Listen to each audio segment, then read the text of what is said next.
Mari kita mulai pembahasannya. Ciri-ciri kebahasaan teks naratif. Yang pertama, menggunakan kata sifat. Jenis kata ini akan sering digunakan dalam membangun kata dan kalimat untuk membentuk rangkaian cerita. Para tokoh yang terlibat dalam cerpen sering dideskripsikan kepribadiannya maupun penampilan fisiknya dengan menggunakan kata sifat. Contohnya, berperawakan gagah, sosoknya tinggi, rambutnya memutih, dan lain sebagainya. Kedua, menggunakan kata keterangan. Kaidah kebahasaan cerpen yang kedua adalah penggunaan kata keterangan. Dalam sebuah cerpen, kata keterangan berfungsi untuk mendeskripsikan latar, baik itu latar tempat maupun latar waktu. Bagi kalian yang suka membaca cerpen, pasti akan menemukan kata-kata keterangan untuk menggambarkan latar tersebut. Contohnya, di kebun teh yang menghijau, di malam hari yang gelap, dan lain sebagainya. Ketiga, menggunakan kata kerja tindakan atau material. Kata kerja tindakan atau material digunakan untuk menggambarkan perbuatan atau tindakan yang dilakukan para tokohnya, seperti berjalan, memasak, mengasuh, mengambil, mengajak, dan lain-lain. Keempat, menggunakan kata kerja mental. Kata kerja mental digunakan untuk menggambarkan sesuatu yang dipikirkan atau dirasakan para tokohnya, seperti tersenyum, mengecewakan, menyenangkan, menatap lembut, dan lain-lain. Aspek kebahasaan cerpen yang kelima, menggunakan uraian deskripsi. Uraian deskripsi digunakan untuk menggambarkan pengalaman, latar, dan karakter tokoh yang terdapat di dalam cerpen. Keenam, menggunakan pertanyaan retoris. Pertanyaan retoris adalah pertanyaan yang sebenarnya tidak perlu dijawab, karena pertanyaan atau maksud si penanya sudah terkandung di dalam pertanyaan tersebut. Contoh, untuk apa kita berperang? Bukankah sebaiknya kita berdamai? Ketujuh, menggunakan kalimat langsung dan tidak langsung. Para penulis cerpen harus piawai menggunakan dua jenis kata ini, di mana penerapannya bertujuan untuk membangun percakapan dalam cerpen. Selain itu, di dalam cerpen umumnya menggunakan bahasa yang tidak baku atau tidak formal. Penggunaan bahasa ini dimaksudkan agar pembaca bisa lebih akrab dengan cerpen yang dibacanya. Kedelapan, menggunakan majas. Cerpen sering juga menggunakan majas untuk memperkaya keindahan cerita. Paling sering digunakan adalah majas yang memiliki sifat konotasi, misalnya mulut terminal, memanggang bis, raja siang, dan lain sebagainya. Jenis-jenis majas.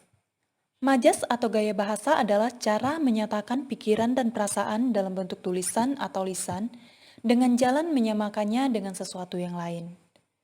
Pada pembahasan kali ini kita akan membahas dua majas, yaitu majas perbandingan dan majas pertentangan. Majas perbandingan dibedakan menjadi tiga, yaitu simile, metafora, dan personifikasi.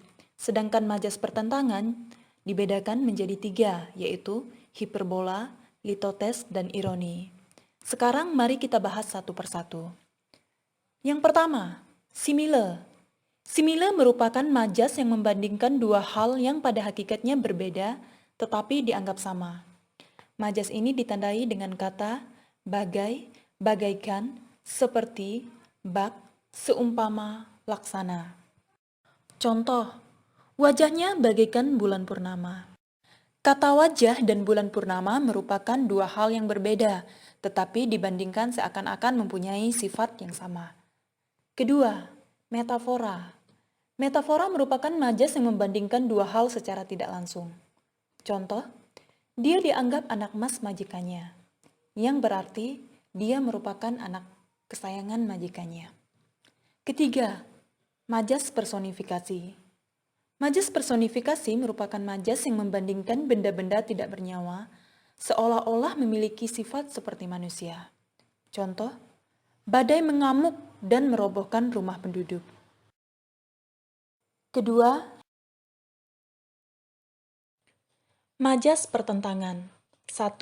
Litotes. Majas litotes adalah gaya bahasa yang berisi pernyataan yang berlawanan dengan maksud yang sebenarnya. Majas ini bertujuan untuk merendahkan diri. Contoh, jika berkenan silakan mampir di gubukku yang kecil. Gubuk kecil yang dimaksud adalah sebuah rumah yang layak. 2. Majas ironi. Pada dasarnya, ironi merupakan bahasa kiasan yang mengimplikasikan sesuatu yang berbeda, bahkan bertentangan dengan makna yang sebenarnya. Ironi adalah salah satu jenis majas yang merupakan sindiran dengan menyembunyikan fakta yang sebenarnya dan mengatakan kebalikan dari fakta tersebut, atau mengungkapkan sindiran secara halus. Contoh, rajin sekali dia, 5 hari tidak masuk sekolah. Ironi dalam kalimat tersebut bertujuan untuk menyindir seseorang yang tidak masuk sekolah. 3. Majas hiperbola. Majas hiperbola berasal dari kata hiper, yang berarti sesuatu yang berlebihan. Oleh sebab itu, majas hiperbola adalah gaya bahasa yang menyatakan sesuatu dengan cara melebih-lebihkan. Berlebihan yang dimaksud dapat dari segi sifat, bentuk, ataupun ukurannya. Penggunaan majas ini umumnya dipakai untuk mengekspresikan kekaguman, ketertarikan, maupun sesuatu perasaan yang negatif. Contoh, kata-katanya menghancurkan hatiku. Artinya, perkataannya membuatku bersedih.